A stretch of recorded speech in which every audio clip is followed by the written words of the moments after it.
Welcome back. Time now for the financial week. As the global services industry grows, local stakeholders are exploring opportunities to get more foreign investors interested in Jamaica as a business outsourcing destination. Andrew Laidley has the details. The COVID-19 pandemic forced many business process outsourcing companies to go back to the drawing board.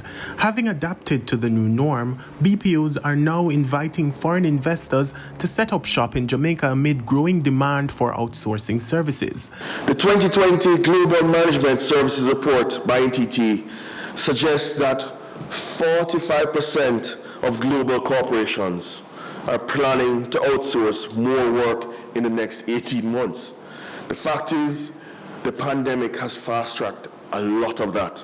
But in order to secure those investments, there are renewed calls for increased internet connectivity in some parishes. But we are building out St. Thomas. St. Thomas and Portland are going to be some of the hotspots as well for us in the coming year. So look out for that. The Global Services Association of Jamaica is hoping to lure more investors to the island through the staging of its Outsource to Jamaica networking event, which will take place in June. Attendees will have the opportunity to connect with local and global players in a linkages platform, which will be managed by some of our members. And I must tell you that several contracts were secured from the last event, and we hope to do so again this year. Andrew Laidley, TVJ News.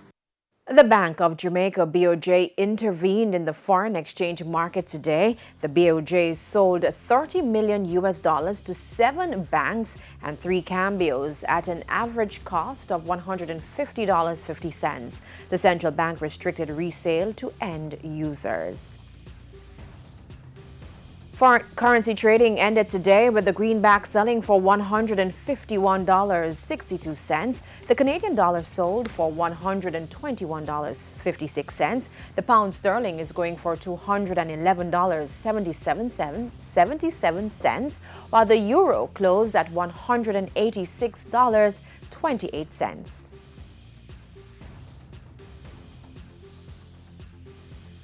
The JC index gained 740 points today, and the junior market index is up 20 points. Among the winners were GMMB Group 7.25%, Portland JSX, Sagicor Real Estate X Fund, Palace Amusement, and Sterling Investments US dollar shares. On the losing side were Epley, Lead Diagnostic, Berger Paints, Paramount Trading, and Lumber Depot. And that's the Business Day. News from overseas and our Bite of the Week coming up next.